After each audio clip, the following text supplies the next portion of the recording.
వస్తే వైసీపీ అధికార ప్రతినిధి వెంకటరెడ్డి గారిని నిన్న అరెస్ట్ చేశారు హైదరాబాద్లో పోలీసు వారు.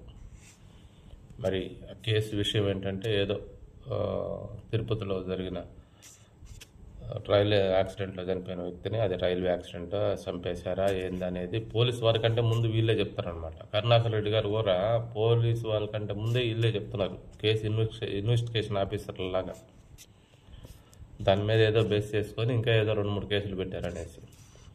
అయితే వైసీపీ వాళ్ళ వాదన ఏంటంటే ప్రభుత్వం చేసే అక్రమాలని అన్యాయాలని వ్యతిరేకిస్తే అరెస్ట్ చేస్తారా అనేసి.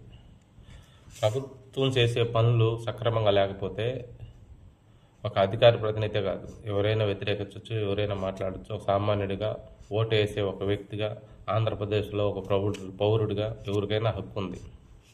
కానీ నోరు అదుపులో పెట్టుకోవాలి. నోటుకు వచ్చినట్టు మాట్లాడితే నా వెనక ఒక పార్టీ ఉంది కదా, నా వెనక ఒక బాస్ ఉన్నాడు కదా, నాకేం కాదు అని చెప్పి నోటుకు వచ్చినట్టు మాట్లాడితే, లేకపోతే మనం మాట్లాడితే మనకేదో జగన్మోహన్ రెడ్డి గారు వచ్చి పిలిచి మంచి పదవి ఇస్తాడను, లేదా మనం పొగుడతాడు, దండలేస్తాడు, లేదా కోట్లు పంపిస్తూ ఉంటాడు మాట్లాడినప్పుడల్లా అనేసి మాట్లాడితే ఇలాగే ఉంటుంది. మాట్లాడేటప్పుడు ఒక్కొక్క సంస్కారం అనేది ఉండాలి, ఒక పద్ధతి ఉండాలి, మాట్లాడే విధానం బాగుండాలి. ఏదో ఒక విధంగా అవతల వాళ్ళ కించపరిచేలాగా మాట్లాడకూడదు. సైకోలు అనడం, జెండాలు కూలీలు అనడము. పవన్ కళ్యాణ్ గారిని అయితే మరీ ఘోరంగా వాళ్ళ పిల్లల పేర్ల గురించి వీడికి ఎందుకు? అతను ముందు చెప్పాడు, మా భార్య క్రిస్టియన్, నా కూతురు క్రిస్టియన్ అని చెప్పాడు, ఎప్పుడో చెప్పాడు. క్రిస్టియన్కి హిందూ నువ్వు సనాతనవు కదా, వాళ్ళు క్రిస్టియన్ ఏంటి, వాళ్ళ పేర్లు మార్చేయంటే నీకెందుకు అవన్నీ? నీకు అవసరం? ఆ పేర్లతో వచ్చిన నష్టం ఏంది రాష్ట్రానికి? పిల్లల పేర్లతో రాష్ట్రానికి వచ్చిన నష్టం ఏంది? ఇంకొకసారి అన్నాడు, చంద్రబాబు నాయుడు గారు ఏం చెప్తే అది చేస్తాడు, చంద్రబాబు నాయుడు మనమడు ముడ్డి గడగమన్నా గడుగుతాడు పోయి పవన్ కళ్యాణ్ అని మాట్లాడాడు. అంత బలుపా, అంత ఇదే నీకు? ఒక పవన్ కళ్యాణ్ గారినే కాదు, ప్రతి ఒక్కరిని వ్యక్తిత్వ హరణం.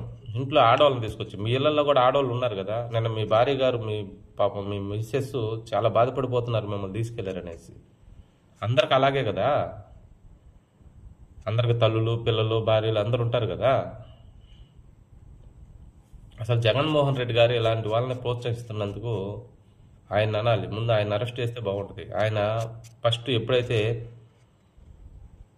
క్యారెక్టర్ లేకుండా మాట్లాడాడో, పవన్ కళ్యాణ్ గారికి నలుగురు పిల్లలు కార్లు మార్చినట్టు మారుస్తారని ప్రతి ఒక్కడికి, పిల్లోడి కాడి నుంచి ముసలోడి కాడికి అదే పని అయిపోయింది.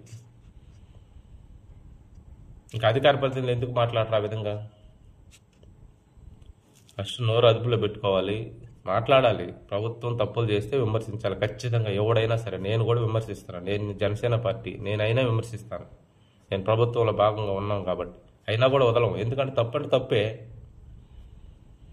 ఒళ్ళు బలిసిన మాటలు మాట్లాడితే ఎలా? అలా మాట్లాడకూడదు. అరెస్ట్ చేస్తారు, ఇలాగే అరెస్ట్ చేస్తారు, ఇలాగే తీసుకుపోయి లోపల కూర్చోబెడతారు.